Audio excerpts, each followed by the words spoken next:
नर्मदे नर्मदे। मजेदार घटना है कि आज जानदार जी आज हमको पूरे लगभग 2017 का 11 दिसंबर,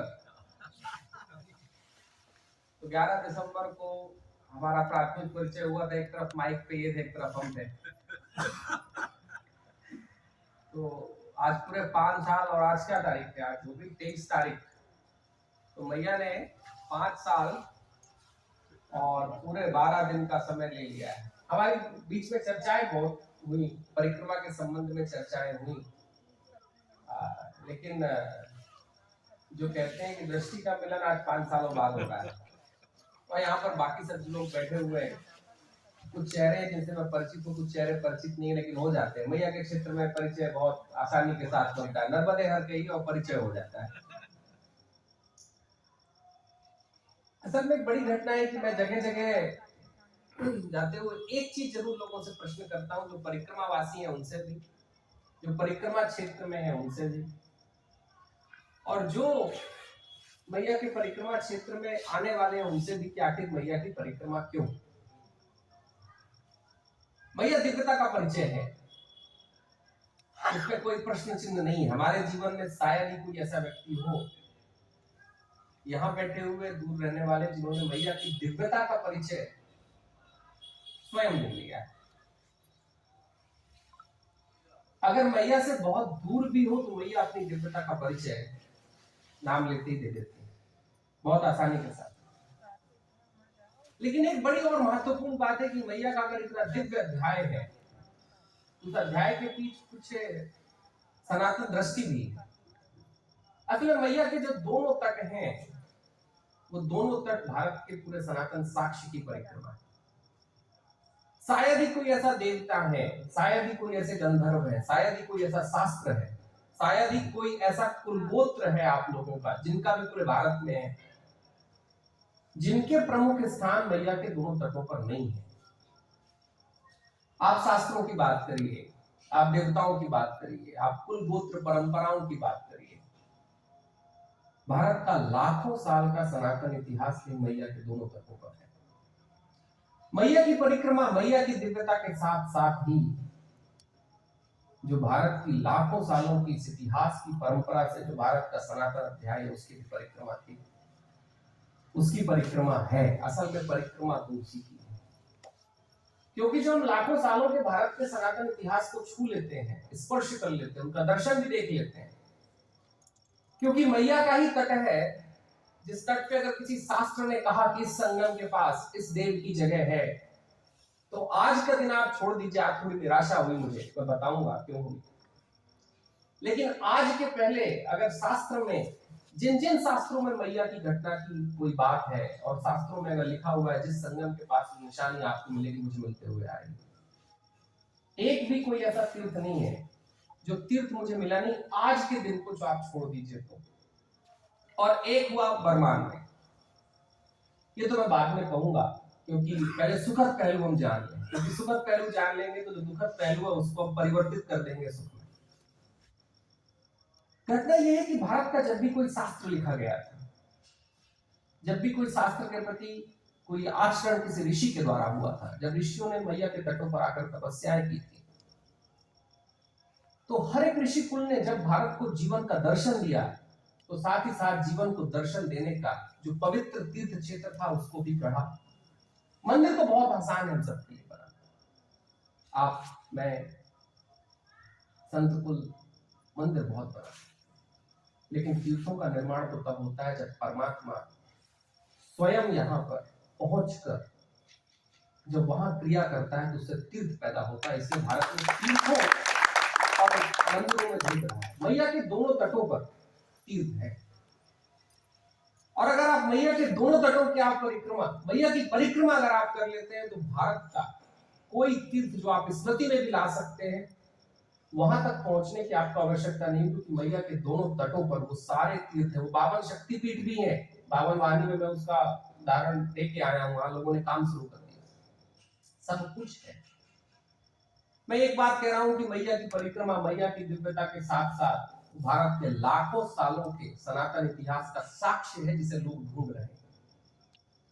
क्योंकि आज के बदलते हुए युग में मैं तो मैया की दिव्यता के परिचय से हम सब परिचित हम निकलते हैं, हम परिचित हम नर्मदे हर कहते हैं, लेकिन जिस वक्त हम अपने इतिहास के सनातन साक्ष्य को छू लेते हैं तो हम सारे शास्त्रों को भी स्पर्श कर लेते हैं। और जो राष्ट्र, जो सभ्यता अपने शास्त्रों को स्पर्श कर लेती है, छू लेती है, वो सदैव सनातन ही रहती है। भारत का सनातन होना हमारे शास्त्रों को छू लेने का। घटना ये कि एक बार मैं जो आज की घटना कह रहा था, जो कि जितेंद्र जी बैठे हुए हैं, जामदार जी बैठे हुए हैं, तो बताना बड़ा आवश्यक है। आप सब आसपास के हैं तो आप सबका जानना आवश्यक है। महत्वपूर्ण घटना है कि भारत में, मैं अगर तीर्थों की बात करूंगा तो आज पूरी रात निकल आएगी, क्योंकि इतने तीर्थ मैया के रेवाखंड में है, विभांडक मुनि के प्रश्नोपनिषद में है, श्रृंगी ऋषि द्वारा रचित श्रृंग संहिता में है, वशिष्ठ संहिता में है, जहां पर वशिष्ठ जी रामचंद्र जी को भी बता रहे हैं कि मैया के दोनों तटों पर कौन कौन से तीर्थ है। राम जी महत्वपूर्ण घटना है कि भारत में, मैं जो तीर्थों की बात कर रहा हूं, कि रामचंद्र जी द्वारा सेवित एक तीर्थ है जिसे हम रामेश्वरम कहते हैं दक्षिण का, और दूसरा तीर्थ है रामेश्वरम जिसे हम कहते हैं, जो गुजरात में है, मैया के तट पर बिल्कुल, जहां पर राम जी अपनी जो ब्राह्मण हत्या हुई थी लोक नीति का पालन करने के कारण, वो तो परमात्मा थे अवतार, लेकिन लोक नीति को पालन करते हुए वो मैया के तटों पर आए और बोले नहीं, ब्राह्मण हत्या हुई, मुझे यहाँ पर तपस्या करनी पड़ेगी, हमें वो मंदिर नहीं मिला। वहां मंदिर के हम दर्शन करके आए, शास्त्र में जो लिखा था उस स्थान पर ही मुझे वो मंदिर मिला। लेकिन एक जो पहलू मैं आपसे कहना चाह रहा था कि एक बड़ा महत्वपूर्ण स्थान था ब्रह्मेश्वर महादेव का बरमान में। हमने 2 घंटे लगाए हमको ब्रह्मेश्वर महादेव का स्थान में। आज निकले सुबह, एक बड़ा महत्वपूर्ण स्थान पिपलाद मुनि का है। अगर आप लोग नर्मदाष्टक पढ़ते हैं तो पिपलादी जी की बात होती है। पिपलादी जी वो ऋषि रहे जिन्होंने प्रश्नोपनिषद इस देश को दे दिया, जिससे कहीं पर स्वामी विवेकानंद जी का पूरा जीवन निकल के आ गया। स्वामी विवेकानंद जी के जीवन में जो सबसे महत्वपूर्ण घटना हुई थी वो प्रश्नोपनिषद से हुई, उसको देने वाले पिपलेश्वर महादेव का एक बड़ा महत्वपूर्ण स्थान हुआ करता था।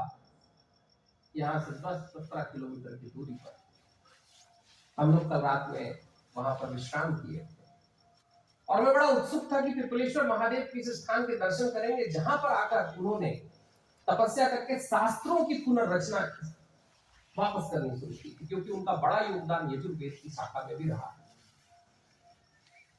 हम खोजते रह गए, निशानियां मिली पिपलेश्वर महादेव का स्थान, निशानियां जो शास्त्र की थी। और मजेदार ये दुखद घटना है कि 70 साल पहले भी वो तीर्थ वहां मौजूद था। जब प्रभुदत्त ब्रह्मचारी जी ने अपनी मोटर गाड़ी से परिक्रमा की थी तो उनको वो स्थान मिले थे, लेकिन 70 सालों में वो स्थान कहीं चले गए। निशानियां मिली कि हाँ ये स्थान हो सकता है, लेकिन पिपलेश्वर महादेव का स्थान नहीं है। घटना तो ये है कि जिसके कारण आज हम मैया के तटों पर कहीं मकर संक्रांति मनाते हैं।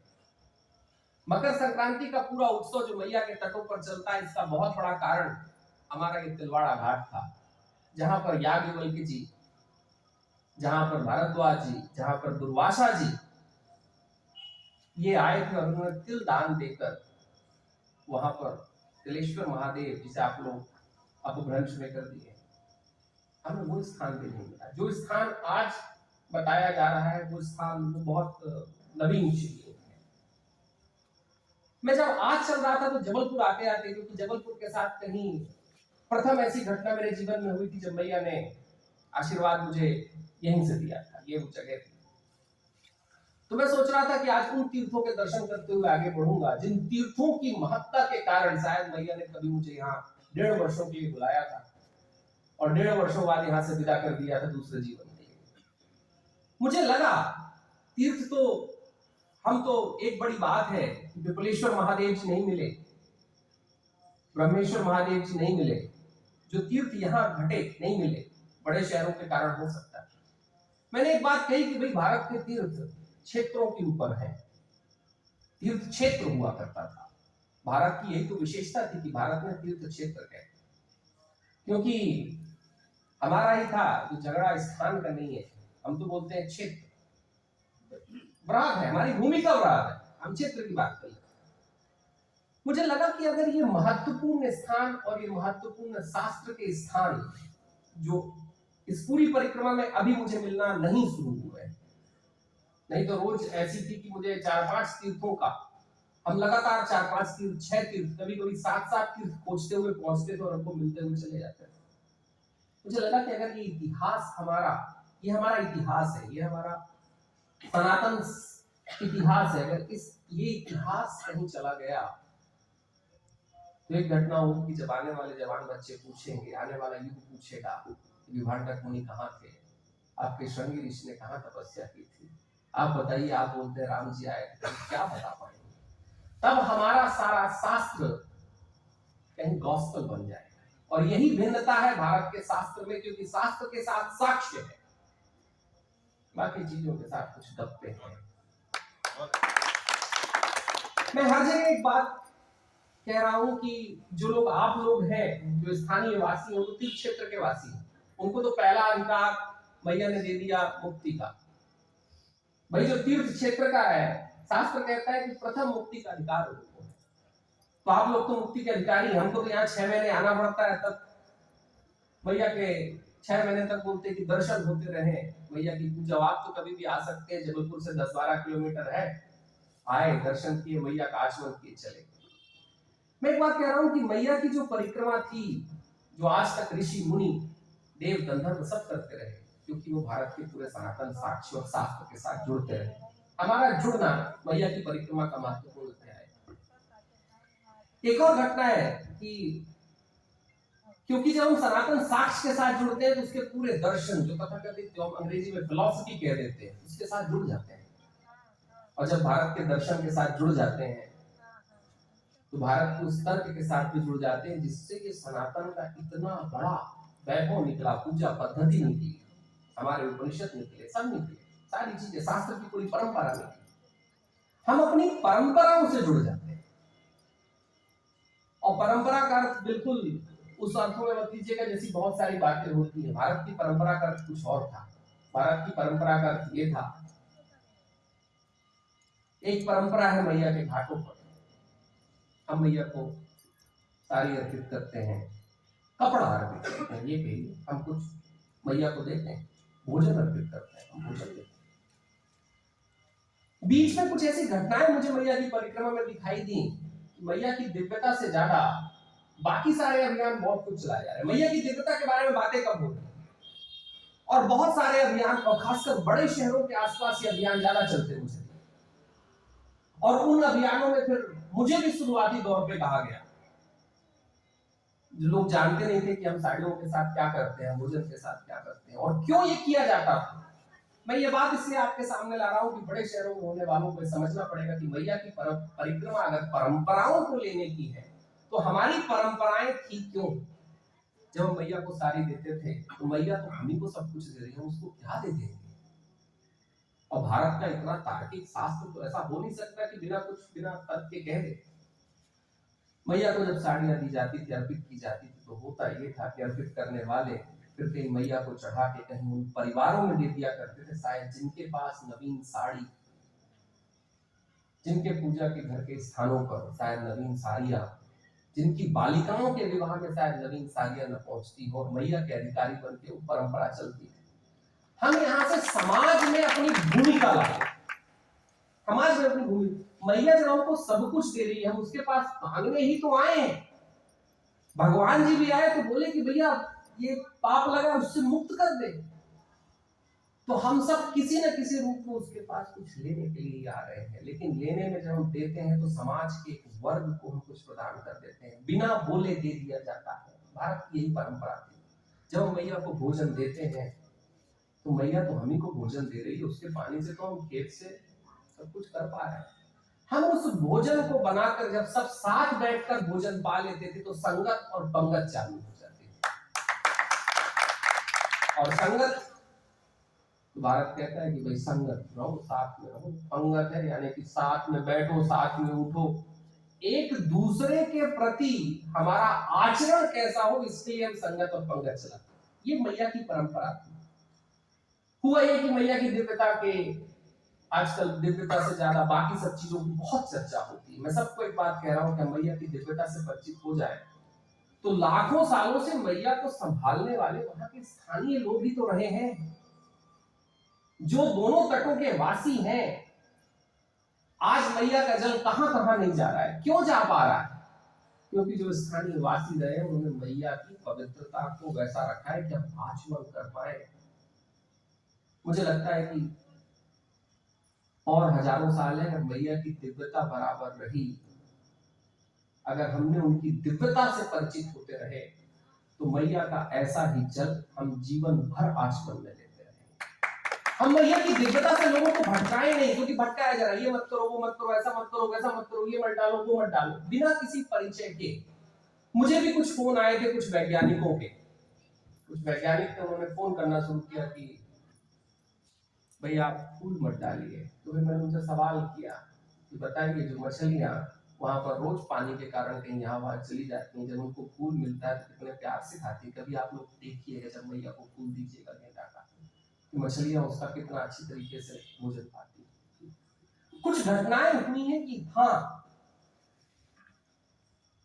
वहां हम अपने आप बदल जाएंगे अगर मैया की दिव्यता को जाने तो।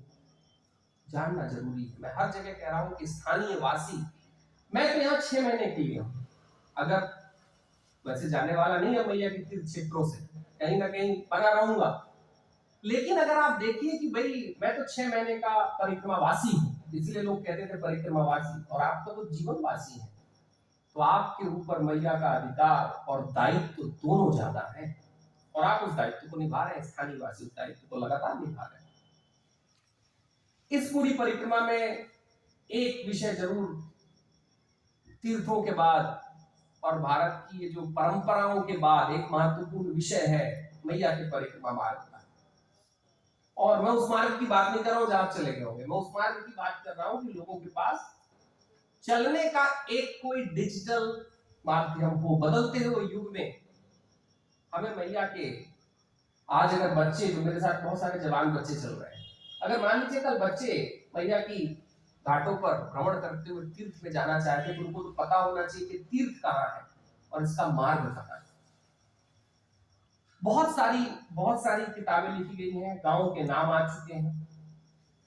एक काम मैया की कृपा से मेरा करने का मन हुआ, जिसमें आगे चल के आप सबका भी सहयोग लगेगा, कि मैं जैसे जैसे चल रहा हूं तीर्थों के पुनर्परिचय लेता हुआ और देता हुआ, तो साथ ही साथ हम एक किसी ने मुझे एक ऐसा एप्लीकेशन कराया है जहां से हम पूरे उसके मार्ग का one two and destination digitally तैयार करने की कोशिश। उसमें बाद में आप लोगों का योगदान लगेगा, क्योंकि आप लोग यहाँ रहने वाले, तो अगर उन तीर्थों की तरफ आपका भी जाना हुआ, उन मार्गों पर आपका भी चलना हुआ, तो एक बात है कि मैया का मार्ग जो लाखों सालों से बना हुआ था वापस बन ही जाएगा ना। बन ही क्या, लोग चल रहे हैं यानी कि मार्ग है। जब लोग चलते नहीं तब मार्ग अवरुद्ध हो जाते हैं। जब लोग चलते हैं तो अपने आप मार्ग होते हैं, मार्ग बने रहते हैं और मार्गों पर काम चलता रहता है। एक घटना उससे ये होती है कि सेवा वाले लोगों को पता होता है कि परिक्रमा वाले जा कहां से रहे। अभी क्या हुआ है नितिन जी, बहुत सारी जगहों पर सेवा के अध्याय कहीं और हो गए तो तीर्थ भटक गए। अब वो तीर्थ 10 साल तक भटके, 20 साल तक भटके, फिर वो लुप्त हो गए। ये बड़ा विषय मुझे लगता है मैया के परिक्रमा क्षेत्र में है। अभी तक मैया की कृपा रही है कि लगभग 1800 किलोमीटर का जहां जहां मैं चला हूं उसका पूरा मैप तैयार है। परिक्रमा समाप्ति के बाद वो एक ओपन एप्लीकेशन से आप लोगों के पास रहेगा, लेकिन आप लोगों का उसका उपयोग करना अनिवार्य है, क्योंकि तब हम तीर्थ तक जाएंगे। मैया की घटना है, सनातन भोजन की परंपरा मैया के क्षेत्र में सबसे पुरानी, सबसे पुरानी। मैं एक बात जितेंद्र जी से कहा था, जब परिक्रमा की पूरी तैयारी चल रही थी, मैंने बोला हमको एक काम जरूर करना है कि जहां जहां से जा रहे हैं वहां मैया के क्षेत्र में हमको भोजन कराते हुए चलना है। और इसका एक बड़ा कारण है, परम श्रेष्ठ गौरी शंकर महाराज जी की जितेंद्र जी ने थोड़ी सी बात मैं जरूर आप लोगों से कहूं, क्योंकि उनका अध्याय पहुंचना चाहिए, पूरे संतों तक पहुंचना चाहिए, और जिनके पास संभावना है उनके पास बिल्कुल पहुंचना चाहिए। कि परम श्रेष्ठ गौरी शंकर महाराज जी एक काम किया करते थे। वो जब परिक्रमा में ही अपना जीवन बिता दिया उन्होंने, परिक्रमा क्षेत्र में गए, वो 10-10, 15-15 किलोमीटर अंदर तक पहुंच जाते थे मैया के घाटों से, और वहां पर भोजन पानी महीनों महीनों तक चलता रहता। लोग कहते थे कि महाराज जी आपका भोजन पा लिया, एक ऋण हो गया, मैं तो नरक में चला जाऊंगा। बोले उसकी चिंता मत करो, मैं देख लूंगा, लेकिन एक बात सुन ले। बोले 1 दिन का भोजन तूने पाया है, 10 दिन का भोजन और करा देना किसी को। वो 10 दिन की परंपरा आज तक मैया के तीर्थ क्षेत्र में रहने वाले लोगों ने छोड़ी नहीं, आप लोगों ने छोड़ी नहीं। 1 दिन का भोजन अगर 150 साल का ये इतिहास बना सकता है, तो मुझे लगता है कि हम लोगों को एक कोशिश जरूर करनी चाहिए, जिनके पास थोड़ी भी संभावना है, कि हम लोग चलते चलते जितनों के साथ हो सके साथ बैठकर भोजन पाए, भोजन कराएं। वो तो गौरी शंकर महाराज जी थे जिन्होंने 150 साल चला दिया। हमको लगता है अगर 150 दिन भी हो गए तो 150 हम लोग अगर इकट्ठा करते चले गए 2-4 साल तो लोगों के बना ही देंगे। और वो 2-4 साल अगर बन गए तो ये सेवा का जो क्रम है जिसके कारण परिक्रमा हो, अगर आप सच्चाई में पूछे कि परिक्रमा का सबसे महत्वपूर्ण कारण है जो सेवा चल रही दोनों घाटों में, अगर वो सेवा ना हो तो परिक्रमावासी परिक्रमा करना थोड़ा सा बहुत मुश्किल हो जाए। क्योंकि जब थका हारा वो पहुंचता है, उसको रस्तों पर लोग कहते हैं चाय पी लो, कोई बिस्किट देता है, उसके पास अगर कुछ भी नहीं है तो बोलता है, किसान हमको कहते हैं जाते जाते मटर तो खा लीजिए, कुछ भी नहीं है तो मटर खिलाते हैं, और अगर मटर भी नहीं है तो बोलते हैं एक कुमड़ा रखा हुआ है बना लीजिएगा। ये सेवा के कारण परिक्रमा हो पा रही है, क्योंकि मैया की ही परिक्रमा है इस देश में जहां आप पॉकेट फाड़ के चलिए। बाकी सारे तीर्थ क्षेत्रों में आपको पॉकेट और पर्स लेके चलना पड़ता है। मैया के तीर्थ क्षेत्रों में आप पॉकेट फाड़ दीजिए, पर्स भूल जाइए और आपकी पूरी परिक्रमा हो जाएगी, और आपको लगा कि आपको घर तक भी छुड़वाना है तो घर तक भी छोड़ के आ जाएंगे। ये सेवा का बड़ा उपक्रम है। जब सेवा के अध्याय मैया के क्षेत्रों में चल रहे हैं तो मेरा सोचना रहा कि हम जैसे लोगों को भोजन कराते कराते, सनातन सहभोज कराते कराते चलना चाहिए, क्योंकि भगवान राम जी ने भी सहभोज की परंपरा को सर्वश्रेष्ठ परंपरा वाल्मीकि रामायण में माना। मैया की परिक्रमा है, अनंत विषयों की है। ये दर्शनों से क्या कहना चाहिए, जो फिलॉसफी है, फिलॉसफी के पहले भारत की पूरी सनातन परंपराओं की है। अगर वो परंपराएं हमने समूह ली, समेट ली, तो हम सब पूरा सनातन अध्याय समेट ले। एक जरूर चीज मैं कह रहा हूं कि जिनको भी हो सके, जिनके लिए संभव और जैसा संभव अपने जीवन में चलना संभव हो, तो कम से कम 5 कोस तो चल ही लीजिएगा। चलना न हो संभव हो तो भी नहीं, परमात्मा ने अच्छा टेक्नोलॉजिकल इनोवेशन किया, गाड़ियां हो गई, और गाड़ियां भी अगर मुश्किल हो जाए उनमें बैठना, तो मैया के परिक्रमा क्षेत्र के तीर्थों के बारे में जरूर सुन और समझ लीजिएगा, क्योंकि शायद उन तीर्थों को सुनने समझने के बाद मैया की दिव्यता के साथ साथ पूरे भारत के लाखों साल का आप सनातन परिचय ले लेंगे, और इतना ले लिया तो हमने भविष्य तैयार कर दिया, हमें कुछ नहीं करना। तो आइए अब सनातन सहभोज में चलेंगे। आप सभी के अंदर बैठे हुए परमात्मा को प्रणाम करता हूँ। नर्मदे।